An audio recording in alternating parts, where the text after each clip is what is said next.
सुनो मेरे भाइयों और बहनों, यह कहानी नहीं, एक क्रांति का गीत है। यह उन आंसुओं की गाथा है जो सदियों तक दबाए गए और उन सपनों की जीत है जो कभी टूटने से इनकार करते हैं।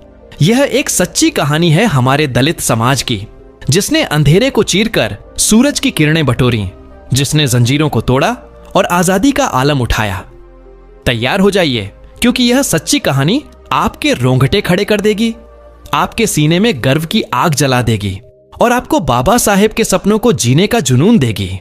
जरा सोचो उस दौर को जब हमारा समाज, जिसे आज दलित कहा जाता है, समाज को हाशिए पर धकेल दिया गया था। वर्ण व्यवस्था की क्रूर दीवारों ने हमें मंदिरों से, कुओं से और यहां तक कि शिक्षा के प्रकाश से दूर रखा।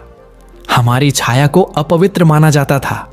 हमारे बच्चों को स्कूलों में घुसने नहीं दिया जाता था। लेकिन क्या हमारा समाज चुप रहा? नहीं, हमारे पूर्वजों के दिलों में एक आग थी जो बुझने से इनकार करती थी, और आज के दौर में वो आग दाग कर CJI गवई ने 75 साल का इतिहास तोड़ा, मनुवादियों के दिलों में फिर से आग लगा दी। CJI गवई का निर्णय सुप्रीम कोर्ट के 75 वर्षों के इतिहास में पहली बार इतनी व्यापक नीति को लागू की है। दोस्तों, इस वीडियो को अंत तक देखिएगा, तभी आपको आरक्षण इतिहास की सही जानकारी मिल पाएगी। तो चलिए दोस्तों, इस वीडियो को हम शुरू करते हैं। शुरुआत होती है 19वीं सदी में, जब भारत ब्रिटिश गुलामी की बेड़ियों में जकड़ा था। तब एक क्रांतिकारी जोड़ा उभरा, ज्योतिबा और सावित्रीबाई फुले।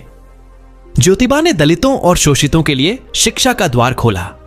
सावित्रीबाई ने पुणे में पहला लड़कियों का स्कूल शुरू किया, जहां दलित बच्चियों को पढ़ाने के लिए उन्हें पत्थरों का सामना करना पड़ा।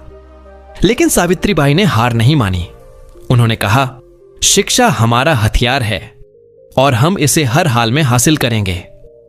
यहीं से शुरू हुई वह चिंगारी जो आरक्षण की मशाल बनने वाली थी। फिर आया वह युग जब एक ऐसी शख्सियत ने जन्म लिया जिसने न केवल दलित समाज को बल्कि पूरे भारत को एक नई दिशा दी। वह थे डॉक्टर भीमराव अंबेडकर, हमारे बाबा साहेब। एक ऐसे व्यक्ति जिन्हें स्कूल में फर्श पर बैठने को मजबूर किया गया, जिन्हें पानी के लिए तरसाया गया, लेकिन जिन्होंने अपनी बुद्धि और मेहनत से दुनिया के सर्वश्रेष्ठ विश्वविद्यालयों, कोलंबिया और लंदन स्कूल ऑफ इकोनॉमिक्स में अपनी जगह बनाई। 1920 के दशक में बाबा साहेब ने महाड़ सत्याग्रह शुरू किया। यह केवल एक कुएं से पानी पीने की लड़ाई नहीं थी, यह थी सम्मान और समानता की जंग। दलित समाज ने पहली बार संगठित होकर अपनी आवाज बुलंद की। 1930 में बाबा साहेब ने गोलमेज सम्मेलनों में दलितों के लिए अलग निर्वाचन क्षेत्र की मांग की।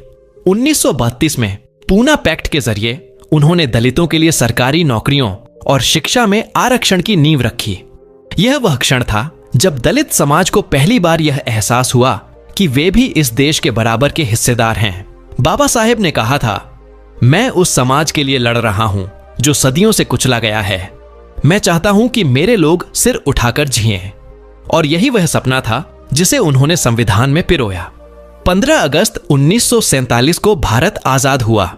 लेकिन बाबा साहेब के लिए आजादी केवल झंडा फहराने की नहीं थी, यह थी सामाजिक और आर्थिक समानता की। संविधान सभा के अध्यक्ष के रूप में बाबा साहेब ने भारतीय संविधान को ऐसा रूप दिया जो दुनिया में सामाजिक न्याय का सबसे बड़ा दस्तावेज बना। अनुच्छेद 15 ने भेदभाव को खत्म किया। अनुच्छेद 16 ने सरकारी नौकरियों में समान अवसर सुनिश्चित किए और अनुच्छेद 46 ने दलितों और वंचितों के लिए विशेष प्रावधान किए। 26 जनवरी 1950 को जब संविधान लागू हुआ तो अनुसूचित जाति के लिए 15% और अनुसूचित जनजाति के लिए 7.5% आरक्षण की व्यवस्था लागू हुई। यह कोई साधारण नीति नहीं थी, यह था वह पल जो दलित समाज को सदियों की गुलामी से मुख्य धारा तक ले गया। स्कूलों में, कॉलेजों में और सरकारी दफ्तरों में दलित चेहरों ने अपनी जगह बनानी शुरू की। बाबा साहेब का सपना सच होने लगा। 1970 के दशक में मंडल आयोग ने एक और क्रांति की नींव रखी। आयोग ने अन्य पिछड़ा वर्ग के लिए 27% आरक्षण की सिफारिश की। 1990 में जब VP सिंह ने इस सिफारिश को लागू किया तो देश में एक नया सामाजिक आंदोलन शुरू हुआ। यह केवल OBC के लिए नहीं, बल्कि दलितों और अन्य वंचित समुदायों के लिए भी एकजुटता का प्रतीक था।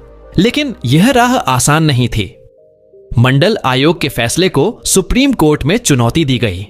1992 में इंदिरा साहनी मामले में सुप्रीम कोर्ट ने 50% आरक्षण की सीमा तय की और मंडल की सिफारिशों को सही ठहराया।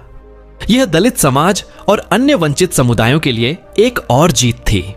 अब आते हैं आज के दौर में, जहां सुप्रीम कोर्ट के मुख्य न्यायाधीश भूषण रामकृष्ण गवई ने एक और मील का पत्थर स्थापित किया। 4 जुलाई 2025 को सुप्रीम कोर्ट ने अपने स्टाफ की नियुक्तियों में SC/ST के साथ साथ OBC, शारीरिक रूप से अक्षम लोगों और भूतपूर्व सैनिकों के लिए भी आरक्षण लागू करने का ऐलान किया। यह कोई छोटी बात नहीं है। जब देश का सर्वोच्च न्यायिक संस्थान खुद सामाजिक न्याय की मिसाल कायम करता है तो यह पूरे देश के लिए एक संदेश है। CJI गवई, जो स्वयं दलित समाज से आते हैं, CJI गवई ने इस फैसले के जरिए बाबा साहेब के सपनों को और मजबूत किया।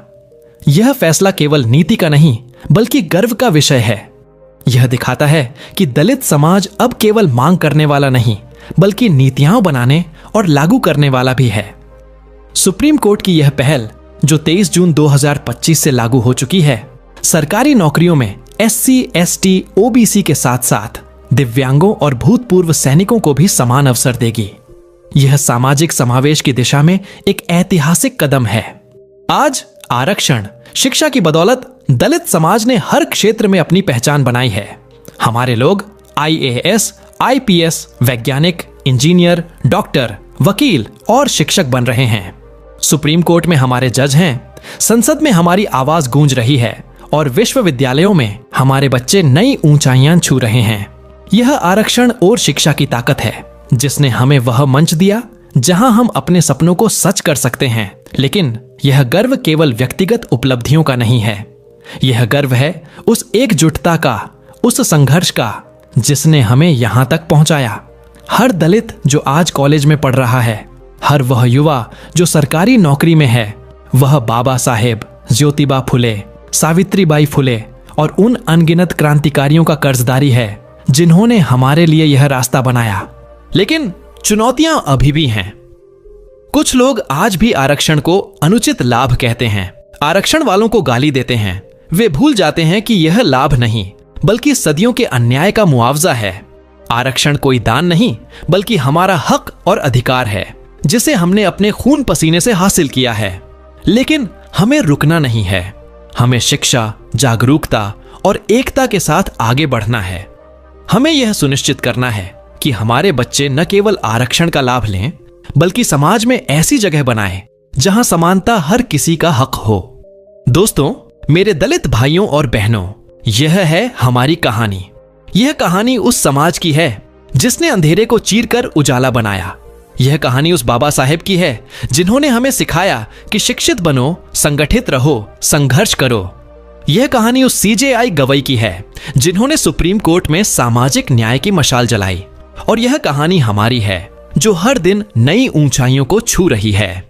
आइए इस गर्व को अपने दिलों में संजोएं और बाबा साहेब के सपनों को पूरा करने के लिए एकजुट होकर आगे बढ़ें।